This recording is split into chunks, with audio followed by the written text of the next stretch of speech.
is the Angry Octopus, your source for all things Red Wings. Here are your hosts, Aaron Habel and Aiden Wolf. Good week for the Detroit Red Wings, a wild week for the Toronto Blue Jays and LA Dodgers. Probably best just to start with that because, you know, it's not hockey, it's not Detroit Red Wings.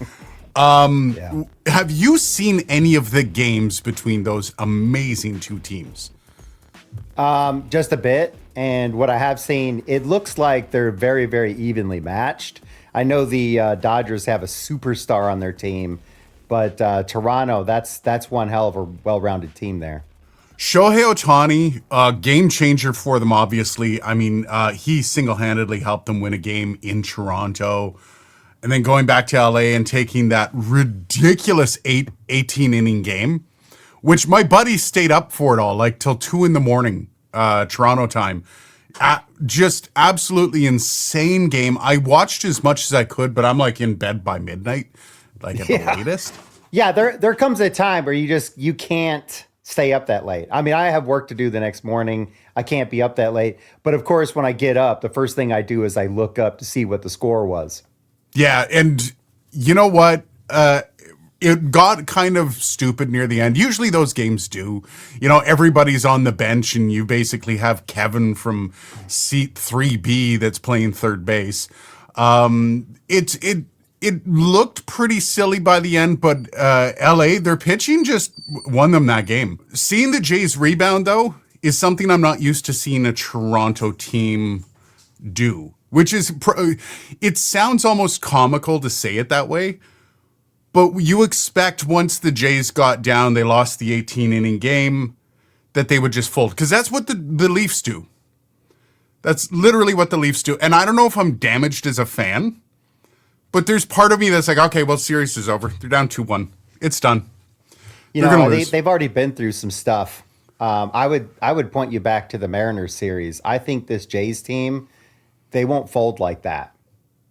Oh, fingers crossed. It's going to be a dogfight to the end. Seeing them even up the series at 2 apiece, though, going back to, I think they've got one more game. Yeah, Shohei Ohtani pitched, and then the guy who started the first game who got lit up is coming back, and he's going to start the game in LA. He's really looking forward to it. There's a very good chance the Jays are going down 3-2 before they get back to Toronto. But those last two games in Toronto, man, home field advantage is a thing in baseball. Really is a thing. And hearing your home crowd, I'm hoping that gets Vladdy back into... Vladdy's just crushing them, but seeing him come home and maybe win the World Series with the home run in Game 7, that'd be nice to see. That's the dream, right? Oh. And don't forget, the Jays are the team. If they start going, they can really go. They can add a lot of points on the board. Yeah, they seem to break it open quite well. Yeah. All right, so we had about 3 games between the last show and this one. The first one, however, is something that we're probably going to have to talk about at length. Well, before you start, though, remember where we left off was that terrible loss to Buffalo. Yeah. And there was a lot of question going in, like, okay, so the Wings are great at home. How are they on the road? And against Buffalo, it was a really rough game. And then they head on into, go ahead. So DetroitHockey.net, stupid stat of the game. This was actually painful to read before that game. The Red Wings are winless all time when visiting the New York Islanders on a Thursday in an odd-numbered year. And it's weird how that stat just continues on. Like that is a ridiculous stat to live up to. And there are notes on this game. There are actually some very comprehensive notes. Watching this game, this was one of the few that I did not get a chance to see. And I'm almost kind of glad. It was a good game to start. The Red Wings came out. They seemed to have a lot of jump in their step, and they seemed to control the first few minutes. But something's unfolding this year that I am really curious to see whether or not other teams start to capitalize on.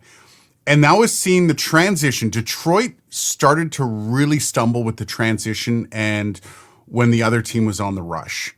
And they got absolutely everything handed to them by the New York Islanders, who all they had to do was, even if there was an outnumbered rush, if it was a 3-on-2 the other way, there was always one guy still open. And it was usually the guy whipping up late. It was the guy trailing the play. And every single time Detroit got completely exposed on that. Is that something you saw this game? No, I believe it's something that McClellan is working on. One of the first things we ever addressed on this show was the fact that McClellan is not afraid to call his players out, call his team out, and say, we have stuff to work on. You're not doing this well enough.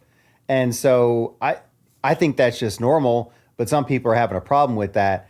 Look, these guys are getting paid millions of dollars to go out there and play. They're not going to win every game, and we're not expecting them to. But when you see them go down like they do against the Islanders with that kind of a, 7-2, they were barely there. And, I would argue in a game like that, there's a lot to work on. So despite Detroit having a great record and being near the top of the league, unlike the other teams, it seems like when they lose badly. And you don't want to see that. What it means is they have some glaring errors. Like you said, it could be there are certain parts of the game where another team, if they're made aware of it, could take advantage. Defensive structure is one of the hardest things for teams to really get down. Even some of the more older teams like the Toronto Maple Leafs, who are struggling defensively right now, the defensive structure is one of the hardest things for young kids to learn.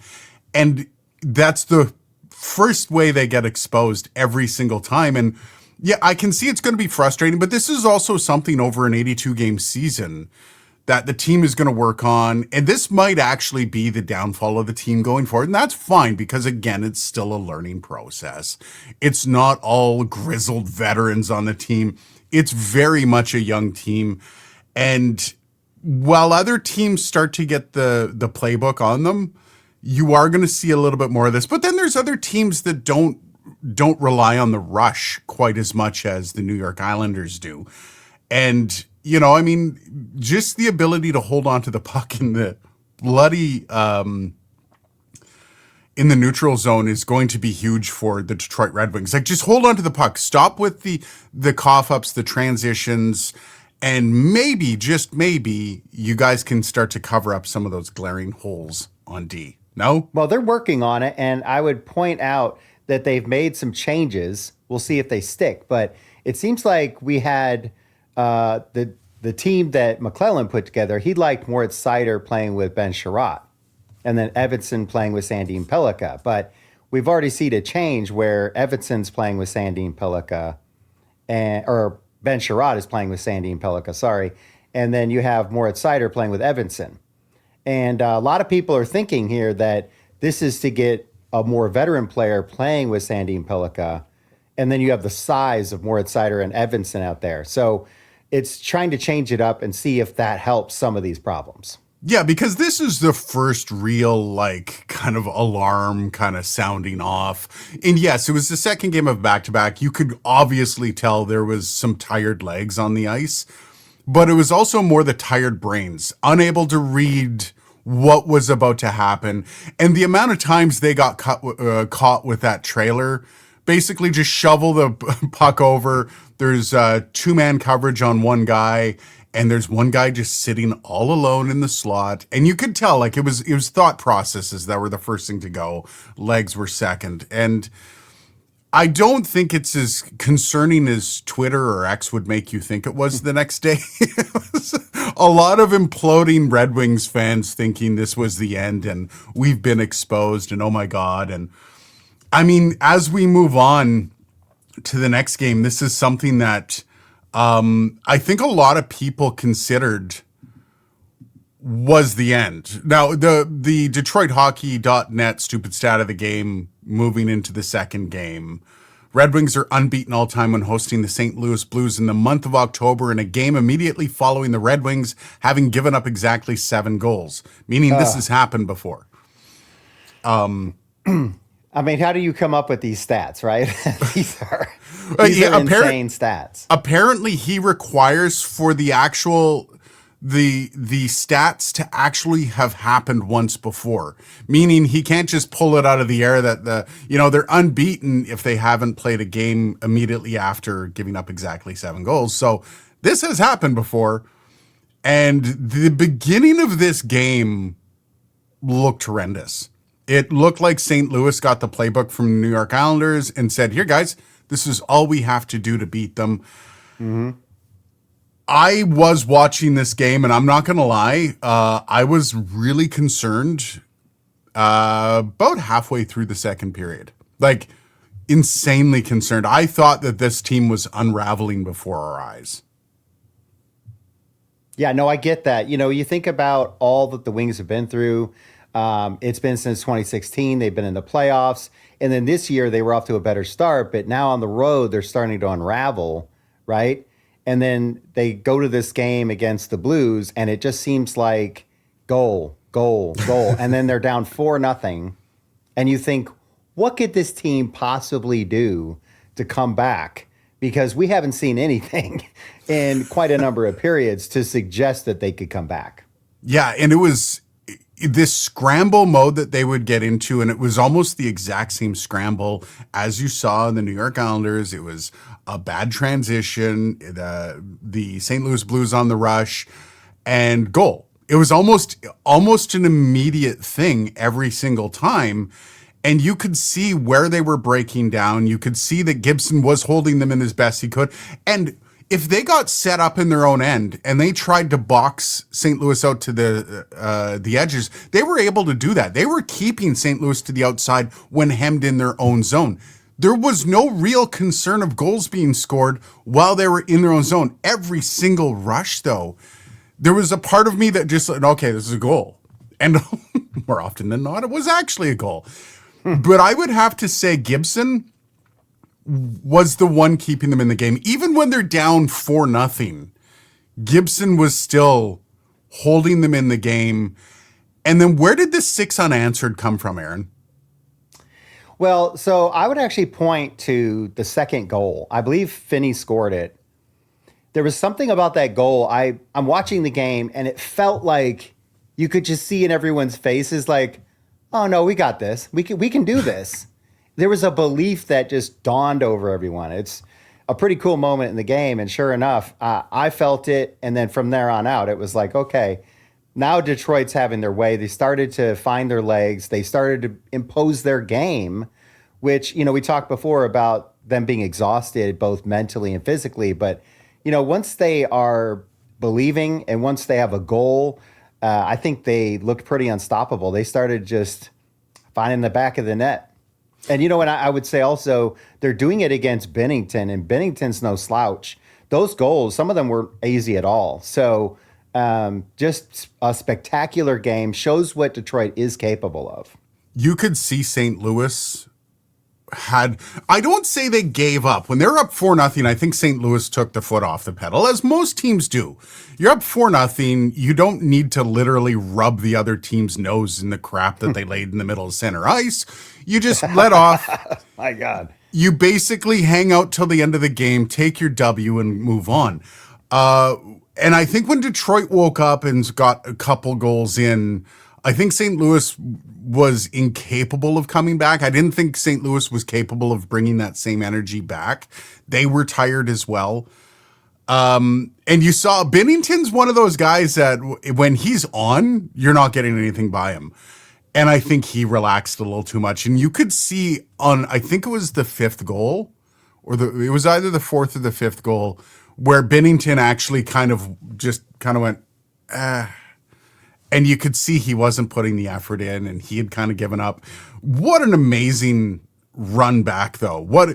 And I think this was the difference in it becoming a long losing streak and Detroit forgetting the New York Islanders game. This would have been a very different story, especially the next game against St. Louis, had they not scored 6 in a row, which is a ridiculous thing to say, no?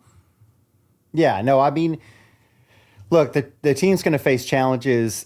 We know from the years where Detroit has been out of the playoffs that they tend to win some games, and then they also tend to lose a bunch of games. So there's always that worry about, oh, we're sliding again. But this Detroit team, I would point to a comment made by Larkin because, as we know, Larkin is the star of the team. He's living up to that this year. He looks like a guy on fire.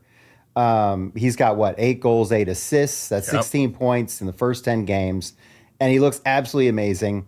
He's believing it. But also he's saying when they win games, it's a different story. It's not just the top guys like Raymond, Larkin, and DeBrincat scoring.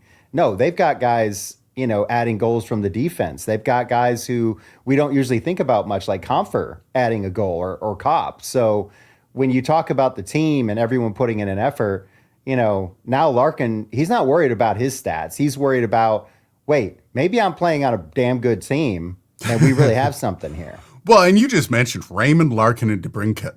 That's 3 very solid names pushing your team forward. That is some solid veteran presence that isn't over the hill, that are capable of putting in goals, that are able to lead your team. And when you have some decent quality young kids in there, to be able to fill in the gaps and to learn from those guys, you're going to see a hell of a team emerge. And I think, like, when you look at it from that perspective, it's kind of insulting that everybody put Detroit where they did at the beginning of the season, no? Well, they put him at, number 19 most often, it looked like to me. Yep. So that's way down the list. And where are they at right now? They're in the top 5. We're going to come to that. We're going to get to that in a second. We got the ESPN Power Rankings coming up in a second. Well, we'll get into that. But I'm saying, so you look at where Detroit is now, and you might say, well, look, it's too early on. But look at what they've done in years past. They haven't been in this position. It's been a long time since they've had this many wins to start the season. So what we're seeing is a team that still needs some refining. We have some youth that needs to find their footing a little better. We got some players who are off to a little bit of a slow start. I mean, I don't want to pick on DeBrincat because the effort's there. He's had 37 shots, and it looks like, to me, he's going to get a lot of points this year. I think he's going to be over 80 points this year, easy. And I think there's a lot of upside here. So all I'm saying is the future, again, looks bright. I know Detroit looks bad at times when they're bad, but overall, this team has a lot to celebrate. Absolutely. Okay, let's move on to the third game. Again, St. Louis. The Red Wings are unbeaten all time in games following a game where they rallied down by 4 to earn a regulation win. From down by 4. Okay, I got that right. Again, another very specific stat, but also rallying when you're down by 4 and you come back and win the game. It's not a ridiculous moment. Like, it happens. There have been teams that have come back from worse. It is still an impressive stat. And again, I kind of mentioned this, that I felt like that game, that comeback, kind of solidified Detroit and kind of made them realize that the Islanders was a one-off. We don't have to worry about that. Let's move on.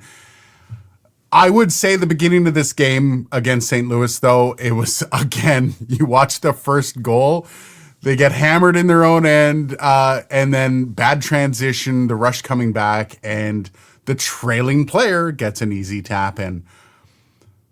This must be like the same story being told over and over in their dressing room, but you saw Detroit almost instantly respond.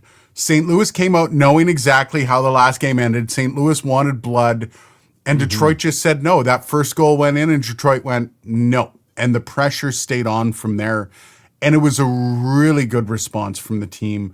It was the team that should have won the game, compared to the night before where it was a tale of two teams that showed up. What did you see out of this game that kind of lifted your spirits for games to come?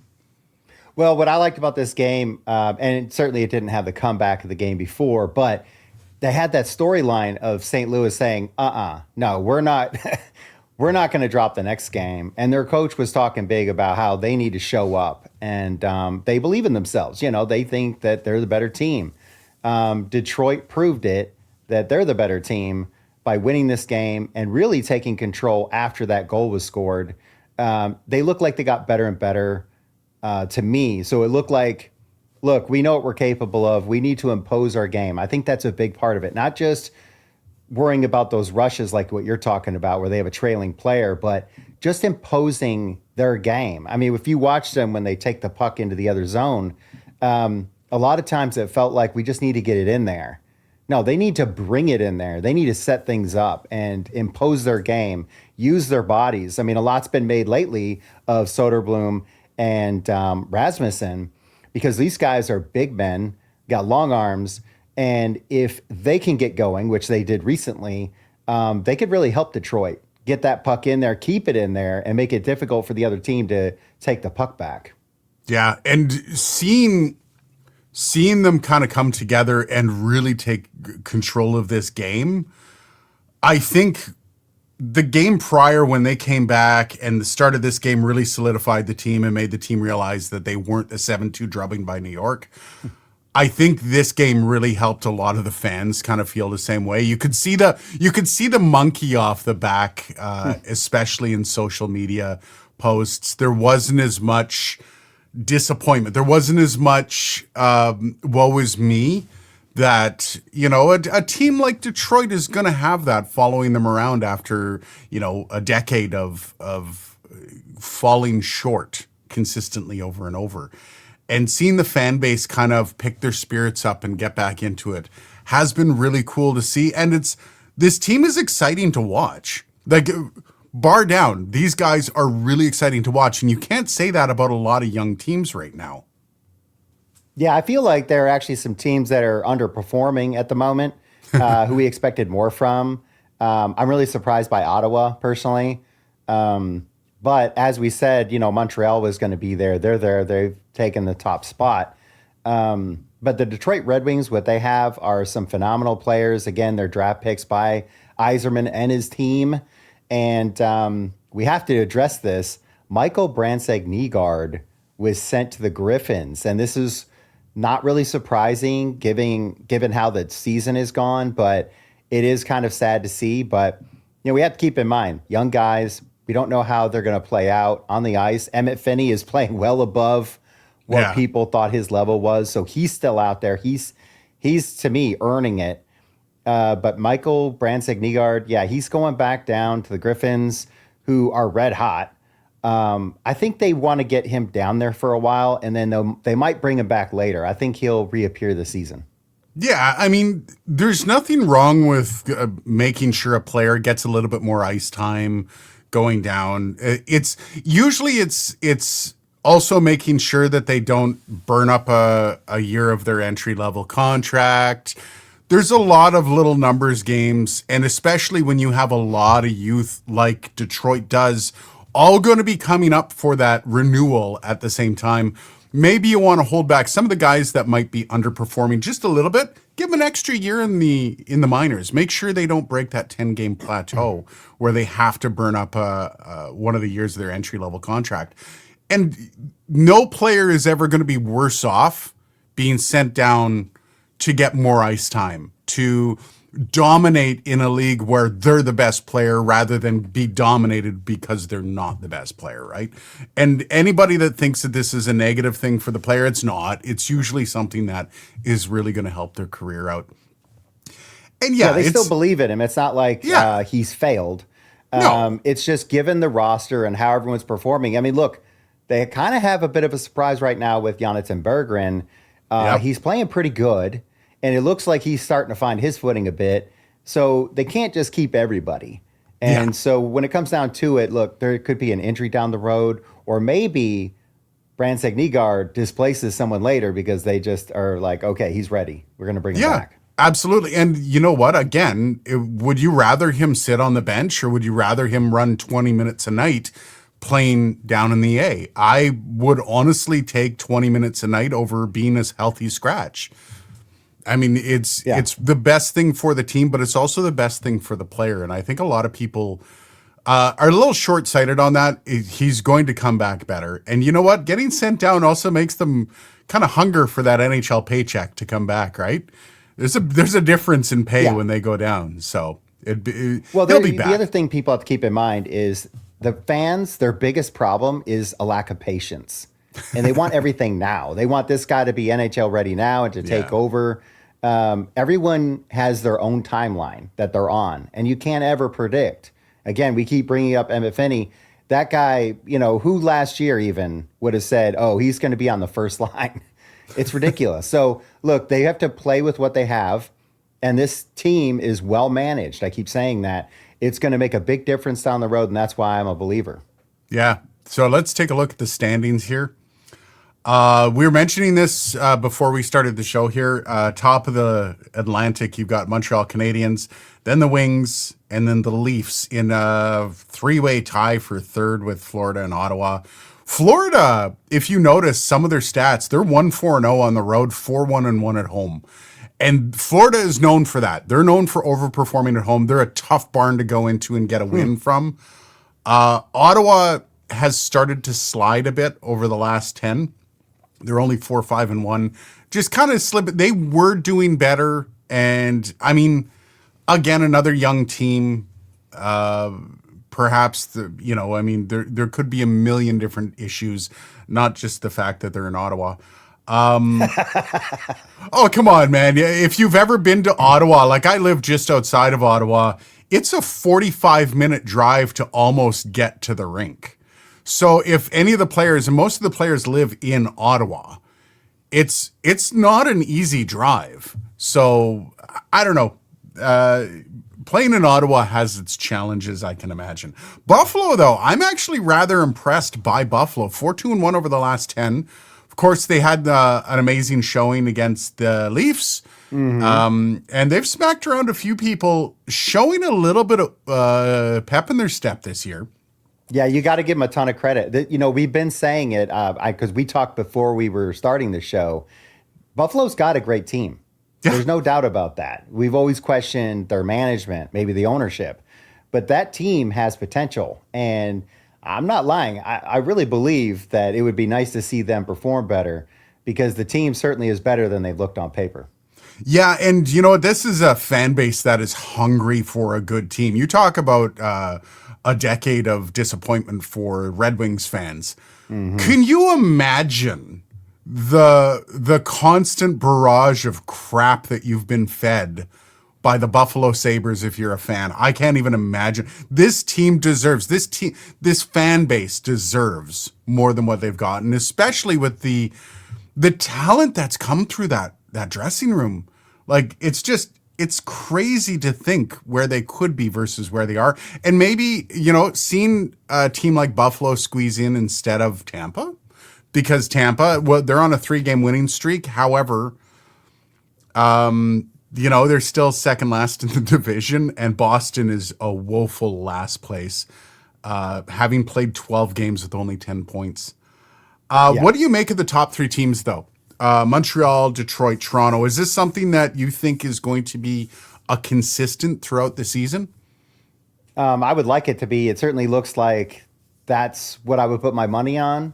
I've already said before, Tampa Bay, Boston, these teams, phenomenal teams, some of the best teams we've seen in the last so many decades, but everyone has a fall, and it would stand to reason that this year or next year, these teams will be falling for sure because, you just run out of time.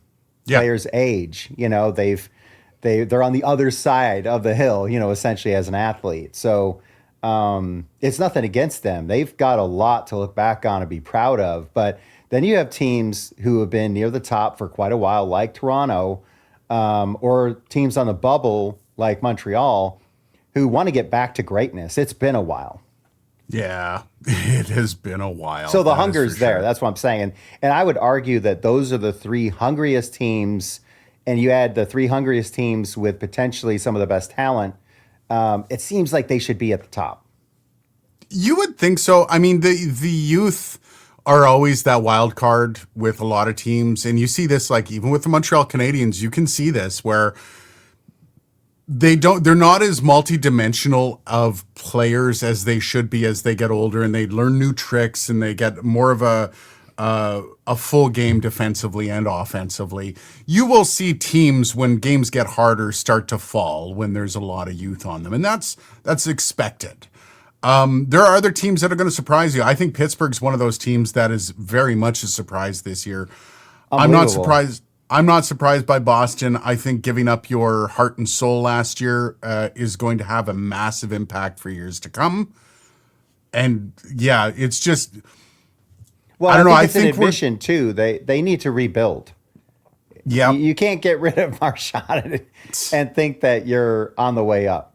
no. And you know what? I mean, I would say that they were right to get rid of him. Like I'm not the type of guy that thinks they were, better off with him and they would have made the playoffs. They would have been at best a bubble team and probably knocked out pretty early. They needed to shake up their core and to try to rebuild, even a quick turnaround rebuild, which they don't seem to be doing very well. But they're a team that I would give them a couple years and they'll probably be back. They still got Pasta and they still got a lot of strength in numbers there. They're not as old as they could be on their core. But yeah, that's one of, I hope to see Boston back sooner rather than later. The league is always better when Boston is annoying and in your face. Always. As for the rest of this, by the way, I think Florida is going to replace one of those teams, 1, 2, or 3. I think there's a chance it's Toronto. Oh, that actually hurts me. That hurts you to say. I've seen the Leafs start this season, and they've been on a bit of a roll. They had a couple good games. They're 5-4-1 over the last 10. I think they're going to struggle.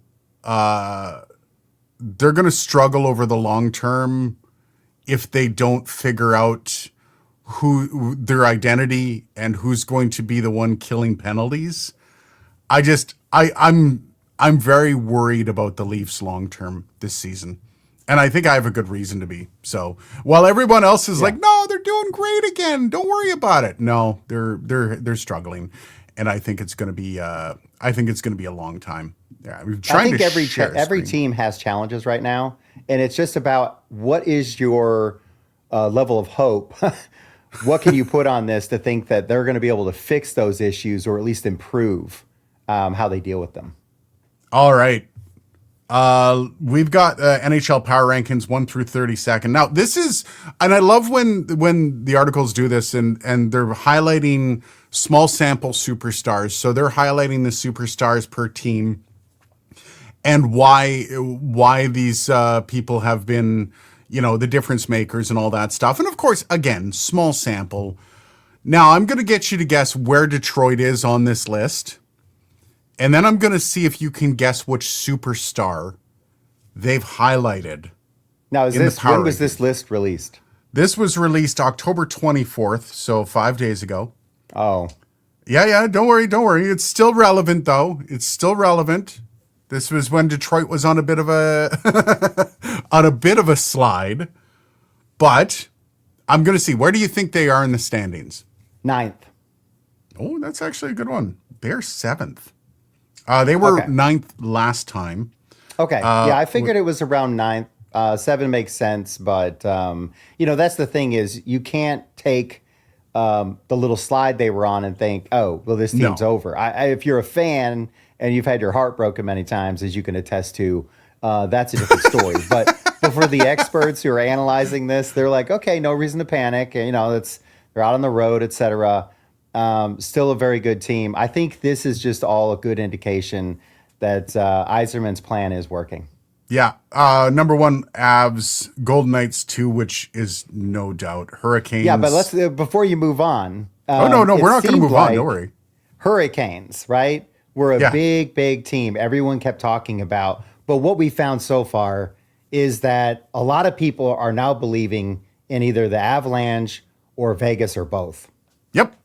Oh, Jersey. Jersey's my pick now. I love Jersey. New Jersey is a scary team. They're starting to come together and they're starting to show a little bit of personality to the team. And they've got a great coach. I think it's going to be a long season for the New Jersey Devils. I think the New Jersey Devils are going to get into the playoffs easily. I think they're going to be at the top of their division. So it should be and they're going to be a fun team to watch, too. Oh, they're so fast. They're 4th, Jets 5th, Washington Capitals 6th, which kind of surprises me. I'm really surprised by that. I figured they'd slipped a little bit lower than that, but yeah. Yeah, they're the poster children for aging teams. Who's the superstar in the Detroit Red Wings? Can you guess? So close. Larkin should be. Emmett Finney. They're calling. I get it, but I would argue still in Larkin. Emmett Finney, the upside is so much bigger than you expected, but Larkin is the guy that is the captain. He's leading the team in both, and in every way you can think of. So, Finney, I'm glad he's getting some credit. That's cool. It goes beyond that, though. Think about this.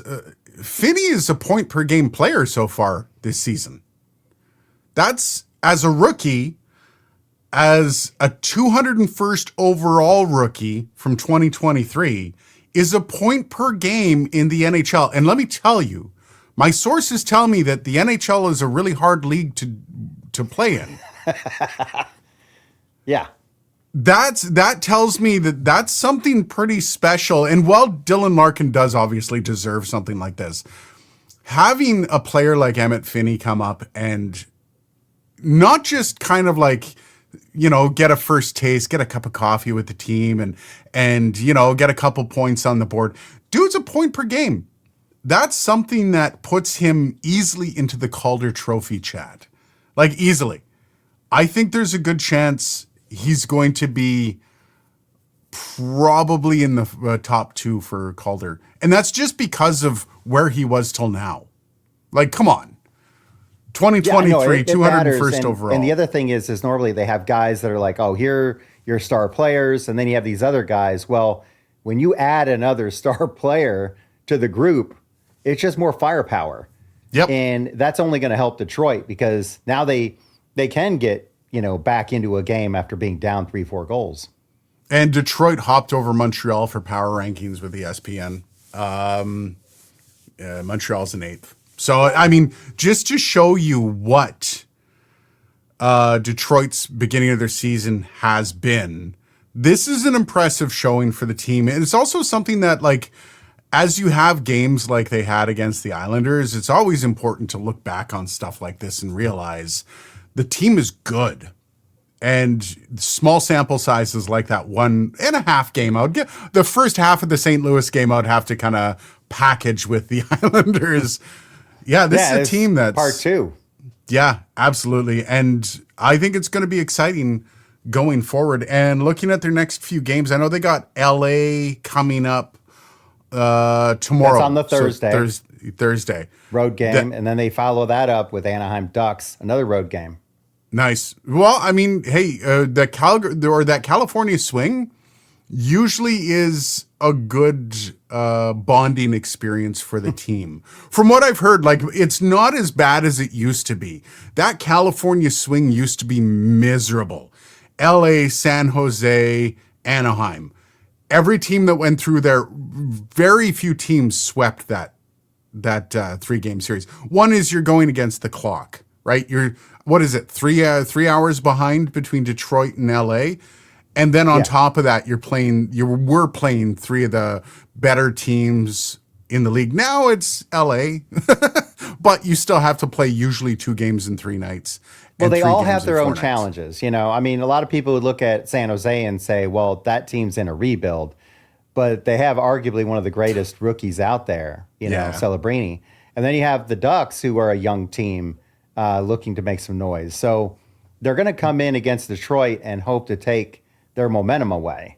I mean, because if you can get a win against Detroit right now, one of the top teams, that's only going to help you. That's going to help their team. So I believe all these teams are going to bring it. It just depends on what Wings team are we going to see. Yeah, San Jose this year has been a bit of a disappointment. They are going to break out of that. And Anaheim, I think, is kind of right where they are. They're a good team this year. They're not as bad as they have been years past. Are they going to make the playoffs? I don't know. I doubt it. But you still have 3 teams that have something to prove. Unlike the last couple of years where that California swing, even LA kind of dipped down there for a little bit and has shown their struggles. So this is going to be a good weekend coming up for the Detroit Red Wings. Other than that, anything else, Aaron? We good to go? Yeah, I mean, a small sample size, like you said, but we have seen Detroit seemingly play better against the better teams. So it'll be interesting to see when they go and play teams that are, ranked below them, how they handle that. I'm a big believer that McClellan is going to be there, and he's going to let his team know when they need to adjust. I'm just hoping they'll respond faster because right now it feels like they take well over a period to respond. All right, guys. Well, thank you very much for joining us. We'll see you next Wednesday. Have yourself a great week. Thanks for listening. You can find us on YouTube as well. Till next time.